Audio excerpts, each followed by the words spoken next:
Years అయిపోయింది ఇంకా రావట్లేదండి అని. ఇప్పుడు ఈ సినిమా వచ్చిందంటే దాంట్లో పాత మూవీ రిఫరెన్సెస్ కూడా ఉంటాయి, ఫ్యాన్ మూమెంట్స్ అయితే చాలా ఉంటాయి. అంటే ఒక 3-4 ఇయర్స్ గుర్తుండేలా ఉందన్న మూవీ.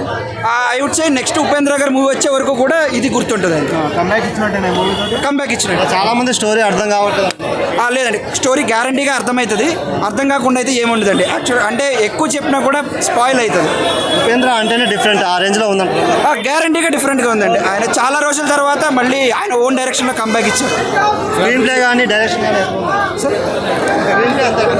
స్క్రీన్ ప్లే ఆయన మార్క్ స్క్రీన్ ప్లే ఉందండి. ఉపేంద్ర మార్క్ స్క్రీన్ ప్లే ఉంది. అందరికి రీచ్ అవుతుందా మూవీ? నేనైతే అనుకుంటున్నా రీచ్ అవుతుందని. దాని రీజన్ ఏంటంటే ఆయన జస్ట్ లాస్ట్ సినిమాలో చూపించినట్టు కొంచెం క్రాంకీగా కాకుండా సోషల్ ఇష్యూస్ తీసుకున్నారు. యాక్చువల్గా జరుగుతున్న ఇష్యూస్ తీసుకుని దాన్ని ఆయన స్టైల్లో మార్చి చెప్తారు. అంటే కొంతమంది అర్థమైన వాళ్ళు ఇలాంటి కంటెంట్ ఇప్పటి వరకు చూడలేదు అంటున్నారు. మేబీ కొత్తగా ఫస్ట్ టైం ఉపేంద్ర గారి సినిమాలు చూస్తున్న వాళ్ళకి అనిపించి ఉండొచ్చు, బట్ గ్యారంటీగా అర్థమవుతుందండి. ప్రాపర్ తెలుగు ఉంది, దాంట్లో ఏం అంత డిఫరెంట్గా ఏం లేదు. ఉపేంద్ర ఒక మంచి comeback movie. I would say it's a comeback movie అండి. నాకైతే చాలా ఫ్యాన్ మూమెంట్స్ ఉన్నాయి.